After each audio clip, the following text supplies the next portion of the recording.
এক গ্রামে একসময় একটি সাপ ছিল, যার নাম ছিল মণিমালা। মণিমালা ছিল একটি বিষধর সাপ, কিন্তু সে ছিল খুবই শান্ত ও নিরীহ প্রকৃতির। গ্রামের মানুষজন তার বিষধর প্রকৃতি সম্পর্কে জানত, কিন্তু সে কখনো কারো কোনো ক্ষতি করেনি। বরং সে গ্রামবাসীদের শস্যক্ষেতে ক্ষতিকর পোকামাকড় খেয়ে তাদের সাহায্য করত। গ্রামে বাস করত এক ডাইনি, যার নাম ছিল কালিকা। কালিকা ছিল খুবই ক্রূর ও দুষ্ট প্রকৃতির। সে সবসময় গ্রামের মানুষদের উপর জাদু করে তাদের কষ্ট দিত। গ্রামের মানুষজন কালিকাকে ভয় পেত এবং তাকে এড়িয়ে চলত। একদিন গ্রামের প্রধানের মেয়ে রূপসী হঠাৎ অসুস্থ হয়ে পড়ল। গ্রামের ওঝারা অনেক চেষ্টা করেও তাকে ভালো করতে পারল না।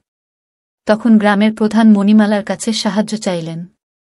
মণিমালা প্রধানের অনুরোধে রাজি হয়ে গেল এবং কালিকার কাছে গেল। কালিকা মণিমালার প্রস্তাব শুনে হেসে বলল, তোমার কাছে যে বিষ আছে তা আমাকে দিয়েই দাও। আমি রূপসীকে ভালো করে দেব। মণিমালা জানত যে কালিকা মিথ্যা বলছে, তবুও রূপসীকে বাঁচানোর জন্য সে তার বিষদান করল। কালিকা মণিমালার বিষ পেয়ে তার জাদুর ক্ষমতা আরও বেড়ে গেল।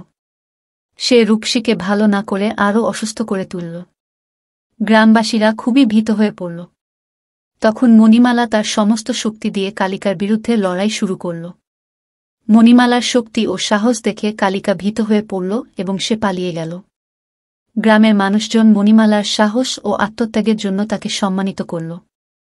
রূপসী ধীরে ধীরে সুস্থ হয়ে উঠল এবং গ্রামবাসীরা আবার সুখে শান্তিতে বসবাস করতে লাগল। এই গল্প আমাদের শিক্ষা দেয় যে সাহস ও আত্মত্যাগের মাধ্যমে যে কোনো বিপদ জয় করা সম্ভব। মণিমালার মতো আমাদেরও অন্যের সাহায্যে এগিয়ে আসা উচিত এবং অন্যায়ের বিরুদ্ধে লড়াই করা উচিত।